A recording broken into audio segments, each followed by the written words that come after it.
The world comes to Folsom Prison to record the opening and the closing of gates so large and so massive they could pass for something out of Lord of the Rings. The walls are 20 feet thick at the bottom, rise 30 feet into the sky, and remain 10 feet thick at the top. Those are the first things that I saw as I waited to go through the security line and make a presentation out into the yard on behalf of the Urban Ministry Institute, or TUMI for short. I was intimidated, and I was praying. I said, Lord, give me your words. Give me the things that I need to say. And surprisingly enough, I actually received something, and yet it was out of context, and I wasn't familiar with it. So we go in, we go to the yard, and the inmates are out on the yard. They're playing basketball and handball and pretending not to listen. Each one of us got up and made our pitch and made our presentation. When my turn came, they gave me the mic. I grabbed my Bible, I grabbed my notes and walked out onto the stage, only to have the wind come and take my notes, blow them off the stage, cross the yard and into places unknown. I guess it was a subtle reminder not to rely on my own strength, and also keep your notes in your pocket. The Urban Ministry Institute, or TUMI for short, is a 2.5 to 3 year program, a biblically based seminary, non-denominational, that seeks to train leaders who've made a decision for faith in their lives and take it to the next level.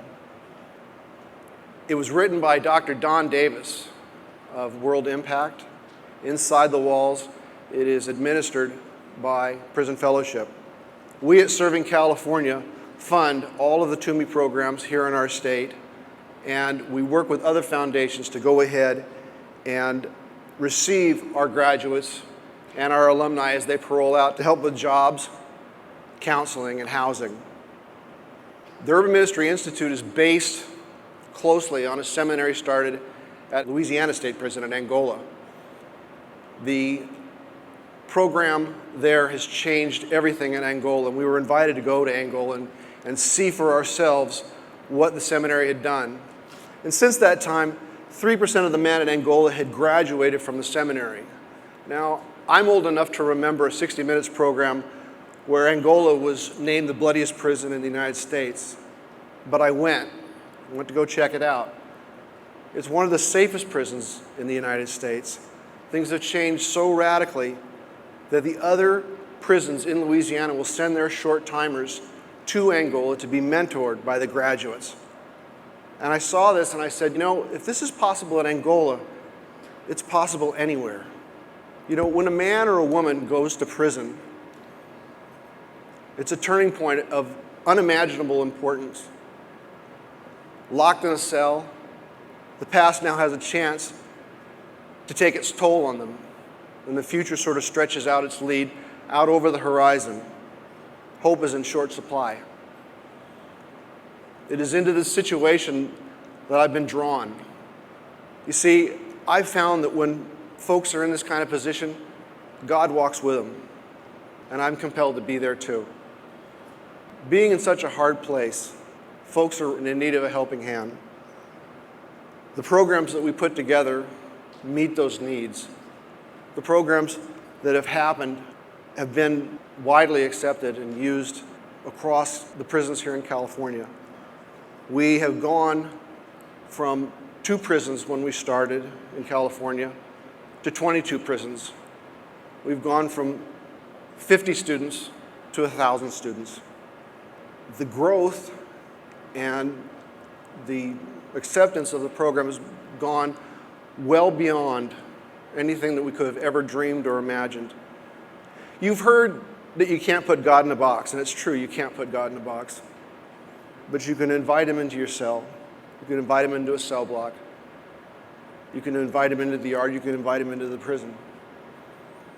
You've heard that God only helps those who help themselves, and that's not true. God is with the brokenhearted. He's with the downtrodden. He's with the orphan. He's with the widow. And he's most definitely with the prisoner. He's here now. You've heard it said, if God exists, Why is there so much evil and injustice in the world? Why doesn't he do something? Well, he did do something. He made you, he made me, he made us. You know, it's only looking back and seeing God's footsteps in the middle of all this that I can truly get my head around what has really happened. The To-Me program in California is as large as the other 49 states in the country combined times 2. There's no explanation for that other than the Lord. It's only after looking back 3 years that I can make sense of the scripture that I received as I was going through the gates at Folsom. Only it wasn't scripture, it was Shakespeare. And it wasn't from the book of John, it was Julius Caesar. There is a tide in the affairs of men, which taken at the flood lead on to fortune. Omitted, all the voyages of their lives end in shallows and in miseries. On such a full sea we are now afloat. And we must take the current when it serves, or we will lose our venture. If you've been following what's happening in incarceration and the conversations around the criminal justice system, we are at a flood tide. You are our ventures. We'll take back the things that we've learned, the seas of our communities and our homes, and make a difference. What we know now is more precious than gold. I thank you all very much.